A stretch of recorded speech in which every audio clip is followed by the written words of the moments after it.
ఎందుకంటే నా సుదీర్ఘమైన రాజకీయ యాత్రలో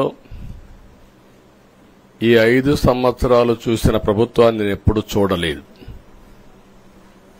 ఒక రంగమని కాదు, ఒక వ్యవస్థని కాదు, ప్రజాస్వామ్య వ్యవస్థలన్నీ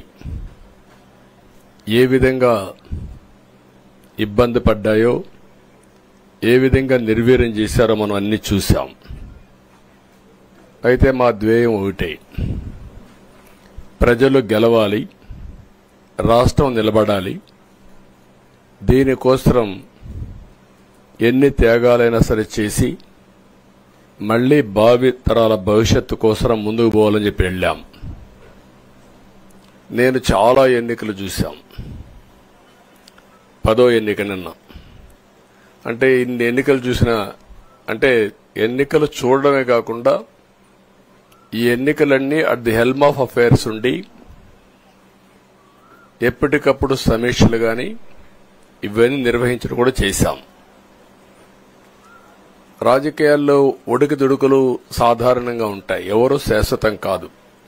దేశం శాశ్వతం, ప్రజాస్వామ్యం శాశ్వతం, రాజకీయ పార్టీలు శాశ్వతం, అధికారం అశాశ్వతం. రాజకీయ పార్టీలు కూడా సక్రమంగా ఉంటే మళ్లీ ప్రజలు ఆదరిస్తారు.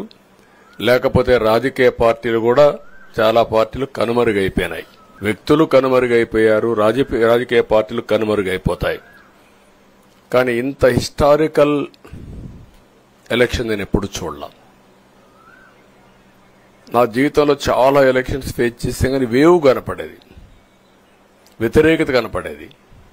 కానీ ఈ ఎలక్షన్లో ఎక్కడో అమెరికాలో ఉండే వ్యక్తి ఒక 5 లక్షలు 10 లక్షలు ఖర్చు పెట్టుకొని నేను రావాలి, ఓటేయాలి, రాష్ట్రం నిలబడాలి, ప్రజలు గెలవాలి అనే ఆవేదనతో వచ్చారు.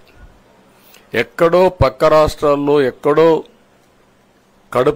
కడుపు నిండడం కోసం కూలి పనులకైనటువంటి వ్యక్తులు, పాచి పనులు చేసుకునే వ్యక్తులు సొంత డబ్బులు పెట్టుకొని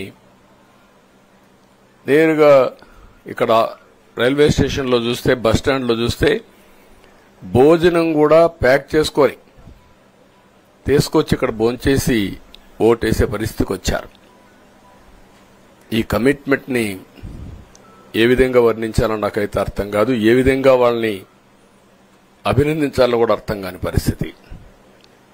అనేక ఎన్నికల్లో అనేక అనుభూతులు చూశాం. కానీ